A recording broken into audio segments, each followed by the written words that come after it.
It's me again, ang inyo Hydra Mom at Kidney Warrior ng Kananga Leyte.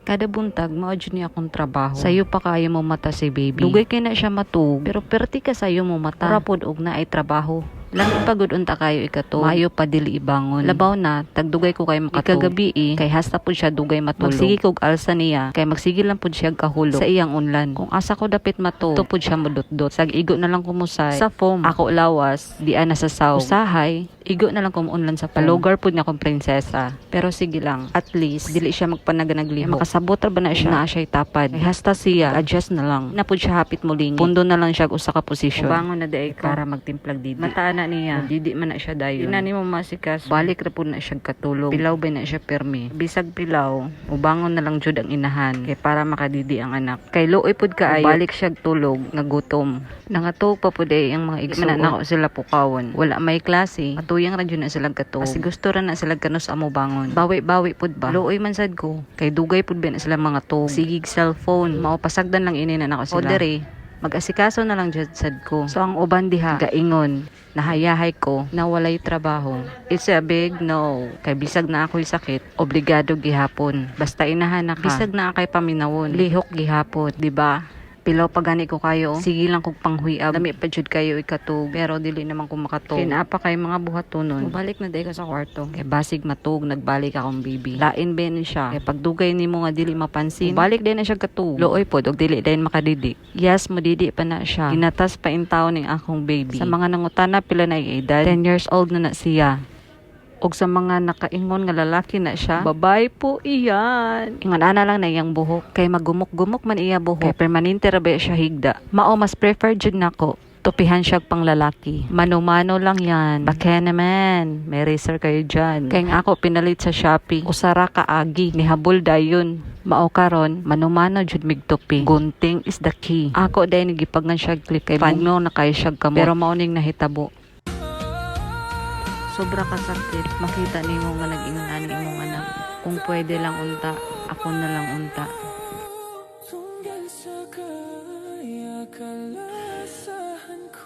Sakit kitaon nga makita siya nga ingon ato. Mag-ingonani jud ni sila. Labaw nagmusaka ang pressure sa ila ulo. Init na panahon og sobra sa katugnaw. Sensitive kay na sila. Og diri sa among kwarto, naami duha ka clip fan sa ka wall fan. Kay dili pwede og walay hangin. Kay mag-seizure si baby. Basta init kaayo na dili jud siya pakawagtangan og hangin. Puli-puli ra ni para dili mag-overheat. Kaganina di ay ako manggudto siyang gipangan. Kay bugnaw na siya kayo kamo. Ako magdahom. Hikap na ko sa iyang agtang. Paningot man day siya. Bisan pag namugnaw iyang kamot. Buntag baya ng electric fan. Kay alimuot gihapon. Mauto ka ganina, looy kaayo. Gisugmatan taon siya sa iyang seizure. Sala jud kay nako. Mao karon ako na pud giilisan. Kini na pong usamay ako pandaron. Dili din na ako siya ibantang. Ako ra na siya ipabanding ngadto sa may pader. May uluhan niya. Kay dili man pud siya pwede ibantang sa hangin. Kay mamugnaw man jud siya pag maayo. Og magka-seizure pud gihapon. Mao kinahanglan as guardians o sa ka-hydro. Kabalo na jud ka. Unsay mga angay og dili angay buhaton. Mao ni mahadlokan sa mabilin diri sa balay kanang sugmatan si baby. Kay malisang, nerbyoson ang magbantay ni baby. Ang iyang mga maguwang kabalo na unsay buhaton. Pero kung naa sila mga klase, akong mama, ako bayaw or ako ate, maoy mo bantay. Usa po day ko mulakaw. Kasi kasuhon inay nako. Maglugaw daan. Aunon inay. Pero usahay manggod. Mulakaw ko tulog pa na siya. Igo ra siya nakadidi. Sa iyang pagkaon po. Kaya po ni siya kayong mahuman. Maglisod pod ka. Dili ka kamao. Kay lahi ra pod siya. Dili na pareha sa uban nga normal nga bata. Basta lang pod imo mahungitan. Hungit lang kay hungit. Ay nga nana no. Dili jud lalim. Karon na human na jud siya. Iyan akong gitalikdan. Nga nana na siya mahuman og didi. Kay matulog na po na siya balik. O na bebe, pilaw-pilaw pa more. Dugay mo na siya kay matug ini kagabi. Mo na siya. Good night love. Matug na siya balik. Iya na po na siya mo mata. Ako ganahan unta ko mo balik og katug, pero dili pa pwede. Mag-asikaso inay ko. Og nga rin na punta sa gawas. Di apoy sa mukan kaayo. Dili ta matuhay. Ing anay jud na siya diri aba. Mao ako lang inay nagihunong. Magtakang lang inay ko. Dire day may magluto sa gawas. Uling akong gamit. Kay di na mada ang gasol. Basta magkugilang og haling diri. Nara day mi sa gawas. Kay lisod na og tuwa sa sulod. Uling kayo. Okay pa ni ang uling gamiton kaysa sa kahoy. Kay mas asuman ang kahoy. Dili pud mayo sa amo ni baby. Makahanggap mig aso. Mao mas okay jud ni ang uling na lang. Pero mas okay jud ang gasol. Sakit lang sa bulsa. Ako na din yung butangan og uling. Naday nang utanan no kung nakasweldo na ba mi sa among Facebook. Wala pa jud. Kining akong pagpaningkamot dire sa Facebook para makasweldo og makapalit sa gagmayng panginahanglan. Labi na sa needs sa akong baby warrior. Dili ni para madato ko. Ang uban, abi nila, nakasweldo na ko. Tungod kay daghan akong views o followers. Pero ang tinuod, pa jud ko kasweldo. March 30 pa ko na monetize sa Facebook. O grabe, kakunat kayo ni Meta sa payout. Bisan pag naka-viral videos wala gani isa $1 ang kita. Pero padayon gihapon kay nalipay ko maskin na ay gamay na adyoy nakita. Mao nga magkugi jud kog upload. Basin pa di ay sa ginagmayng tigom mudako na pohon. Salamat kaayo sa tanan nag-support, nagtan-aw, nag-share sa among videos. Dako na nakaayo nga taba para sa amo. Wala pa din ako gitangtang ang akong plaster sa akong bukton. Kagahapon schedule man ako nag-dialysis ko. Pag-check na ko kagani ng buntag, medyo na pa man siya mugawas nga dugo gamay. So wala lang sad na ako tangtanga. Magbutang na dahil ko ugas no. Maglugaw ko para sa akong baby. Lugaw na siya nga pinauga guys. As in ugara siya kaayo. Dili man siya pwede og kanang naisabaw. Lugaw. Kay iya ra man ay bugwak. Mona kinahanglan jud maglugaw guys sa iya pinauga jud lata kaayo. Sa una nagserelak pa ni siya. Kaso mura naman siya nataksan. Pati ako bulsa nataksan.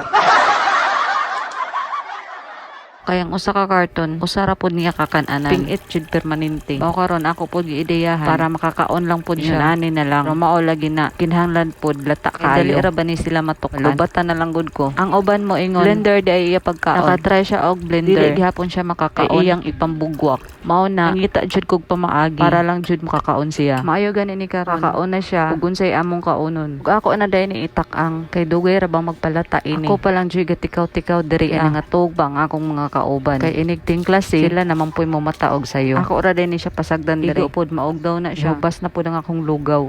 Estimated yarn. Samtang magpaabot sa magkapisa ko. Pag uli na ko gikan Ormo. Dito raman ko drop sa may munisipyo. Hapit na lang ko og pan og supas. Ilami bayani inig kabuntag. Jundel Bakery. Bikhenemen. Ganahan jud ko ining galiyeta. Mani ako ganahan sa sopas. Kung nag-isaw-saw sa kape. Ako day ni dalhon adto ko sa kusina nila mama. Dool ra po ning balay nila mama sa amo. Mao sayo na kaayo pagpanumbay. Mari ko magkape sa ila. Maayo maning mga pita na ay dala chismis. Ngari lang inay ko mutambay. Samtang naghuwat ko sa akong lugaw na malata to pag maayo. Nga tug ba ang akong mga batos. Isod pud magtikaw-tikaw didto. Magbanha. Pakatulgon jud na nato silag maayo. Ako diri maning kamot lang inay ko. Naaman akong kape diri agibutang. Ako pa dai na diri. Nawala man si mama. Tawag man gud to siya sa ako kaganina. Mga pi daw mi. Unya kay nag-asikaso pa man ko kay baby. Tapos nagtak-ang pa ko. Maghuwat na lang ko sa iya diri ah. Lami kayo guys ang kape. Kaso gamera kayo ako mainom. Ang ako kape naara sa 1/8 sa baso. Kay apil ba ni siya sa limit nako. Sa usa ka adlaw, bali tulo ra ka baso ang ako dapat na makonsume. Kauban na sa sabaw, kape, tubig, tanan nga liquid bisan gani sa fruits pareha sa pakwan di ba tubigo na i-estimate jud na nimo ingon ana kalisod guys sa madaot ang kidneys inani akong ganahan isawsaw ang supas alam mi jud ni kaayo kamo guys maginani ba mo og diri na lang kuto bang akong video salamat sa inyong paglantaw o suporta kinang inyong Hydro Mom at Kidney Warrior ng Kananga Leyte Joy the Fighter. See you in my next vlog.